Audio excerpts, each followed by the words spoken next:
Hello and welcome to Ask Ornstein. This is a brand new show where I'll be answering questions from our Athletic subscribers.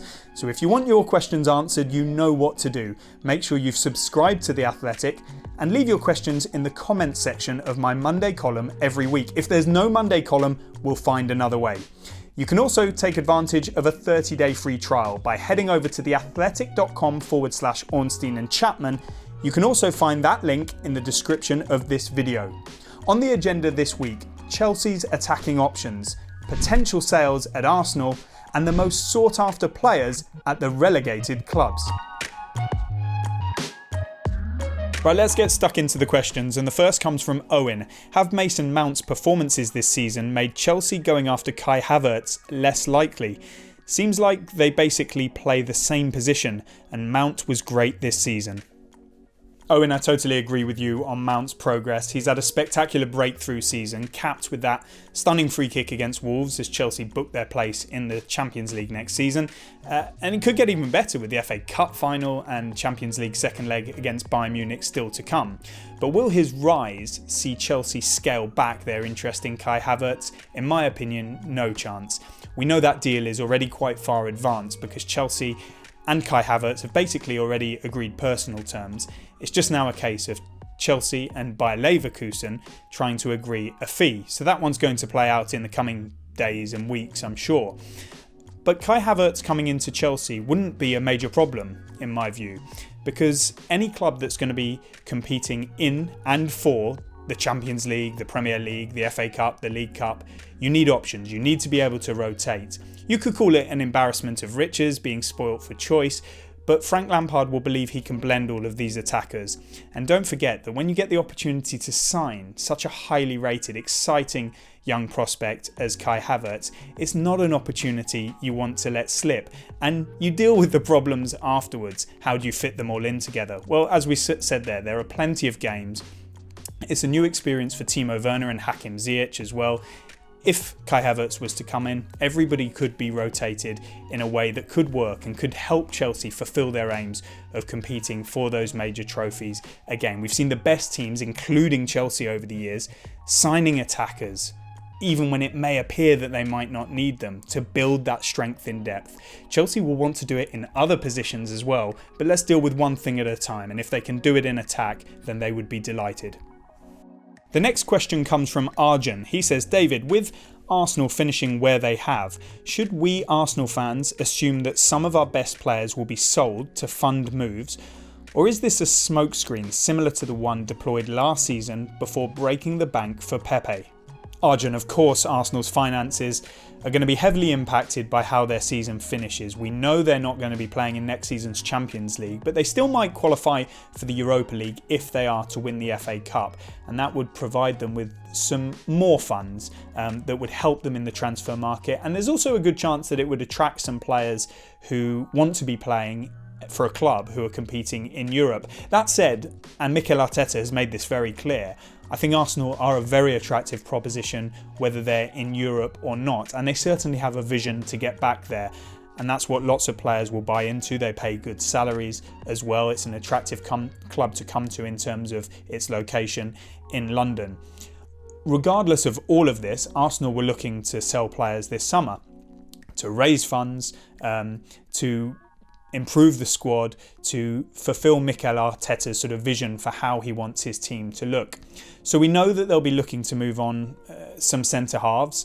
We don't know how successful they'll be with that, but throughout these last few months, we've reported that they'll be willing to listen to offers for the likes of Rob Holding, Sokratis, Shkodran Mustafi.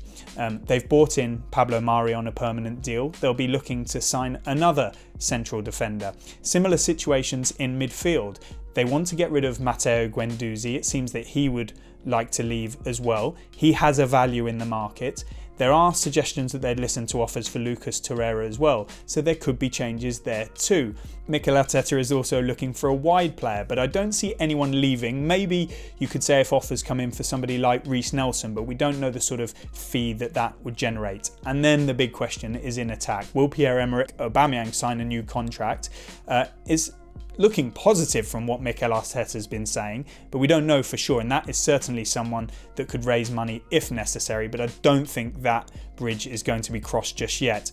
We know that Alexander Lacazette is admired by clubs around Europe, and I think that is one that Arsenal would consider if the right offer arrived. But there is loads to play out at Arsenal in the coming weeks, and largely the funds that they raised will determine what they're able to do in the market. And there's also the option of loans and swaps. We know that Dani Ceballos might stay on a permanent basis, or another loan with an option to buy. So let's just be patient on that one and see how Arsenal deal with outgoings before we see what they do with incomings. Last but not least, Jonathan. He asks, from the relegated clubs, Bournemouth, Watford and Norwich, who are the most sought after players? Well, Jonathan, I don't have any concrete information on which clubs want which players, but in terms of who might be on the move, it's pretty obvious.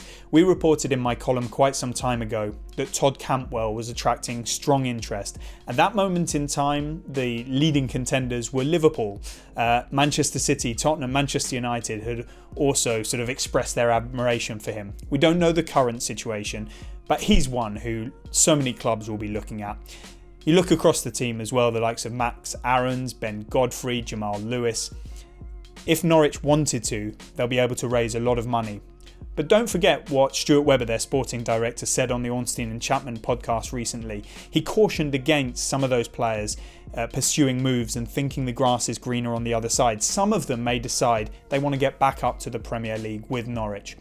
Looking over at Bournemouth, you've got so many players who have had impressive spells over the last few years. Now, they can't cash in on Ryan Fraser, he's left as a free agent. But they do have the likes of Joshua King, Callum Wilson up front. David Brooks will be pursued by so many clubs, and I've heard of some who definitely are interested in Brooks. Even Junior Stanislas had a good end to the season. Aaron Ramsdale in goal. So again, lots of assets there. But Bournemouth, another club who, despite being financially very badly hit by relegation, they'll see the parachute payments as a chance of giving them a cushion and trying to launch an assault on getting back to the Premier League. And then Watford, I always think of Ismail Assar when I think of Watford because he's made such a good impact there. He does have some weaknesses in his game, he is still raw, but he's got so many qualities too and so much potential that I can really see a club going in for him, more than one club I'm sure, going in for him strongly and trying to bring him back to the Premier League as quickly as possible. So it may be a bit of a feeding frenzy, but again, it's one that I'm going to have to defer to the tried and trusted phrase of saying it's going to pan out in the coming weeks and months. Don't forget the window's open until October, so there's plenty of time yet. Hi everybody, thanks for watching. Subscribe here to get the latest from this show, Ask Ornstein, and all the breaking transfer stories as they happen. Also be sure to check out the Ornstein and Chapman podcast, free to listen wherever you get your podcasts and ad-free when you subscribe to The Athletic.